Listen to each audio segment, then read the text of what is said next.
বিসমিল্লাহির রহমানির রহিম। ইবনে মাসউদ রাদিয়াল্লাহু আনহু থেকে বর্ণিত, তিনি বলেছেন, সাদিকুল মাকসুদ সর্বসমর্থিত সত্যবাদী রাসূলুল্লাহ সাল্লাল্লাহু আলাইহি ওয়াসাল্লাম আমাদের কাছে বর্ণনা করেছেন, তোমাদের প্রত্যেকের সৃষ্টিকে তার মায়ের গর্ভে 40 দিন পর্যন্ত শুক্র হিসেবে জমা রাখা হয়। এরপর তা রক্তপিণ্ডে পরিণত হয়, এ পরিমাণ সময় থাকে।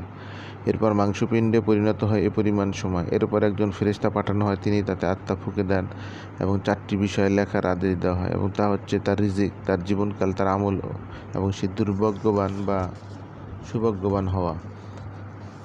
আর সেই সত্তা শপথ, তিনি ব্যতীত কোনো উপাস্য নাই, তোমাদের কেউ জান্নাতীদের আমল করবে, অবশ্যই তার মাঝে জান্নাতের মাঝে শুধু 1 হাত পরিমাণ ব্যবধান থাকবে।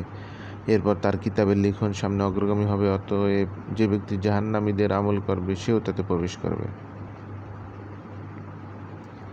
আর তোমাদের কেউ জাহান্নামীদের কাজ করে, অবশ্যই তার মাঝে জাহান্নামের মাঝে শুধু 1 হাত পরিমাণ ব্যবধান থাকবে। এরপর তার উপর কিতাবের লেখন অগ্রগামী হবে, অতএব যে ব্যক্তি জান্নাতীদের আমল করবে সে তাতে প্রবেশ করবে। বুখারী, মুসলিম শরীফ। হযরত ইবনে মাসউদ রাদিয়াল্লাহু তাআলা আনহু থেকে বর্ণিত, তিনি বলেন, রাসূলুল্লাহ সাল্লাল্লাহু আলাইহি ওয়াসাল্লাম ইরশাদ করেছেন, সেদিন কিয়ামতের দিন জাহান্নামকে 70,000 লাগাম সহ উপস্থিত করা হবে। প্রত্যেকটি লাগামের সাথে 70,000 ফেরেশতা থাকবেন, তারা তাকে লাগাম ধরে টানবে। মুসলিম শরীফ। হযরত নুমান ইবনে বশীর রাদিয়াল্লাহু তাআলা আনহু থেকে তিনি বলেন, আমি রাসূলুল্লাহ সাল্লাল্লাহু আলাইহি ওয়াসাল্লামকে বলতে শুনেছি, কিয়ামতের দিন জাহান্নামীদের মধ্যে সর্বাপেক্ষা লঘুতর শাস্তিপ্রাপ্ত ব্যক্তির শাস্তি হবে এটাই যে তার 2 পায়ের তলায় আগুনে 2টি আঙ্গার রাখা হবে, আর তাতে তার মস্তিষ্ক গলতে থাকবে।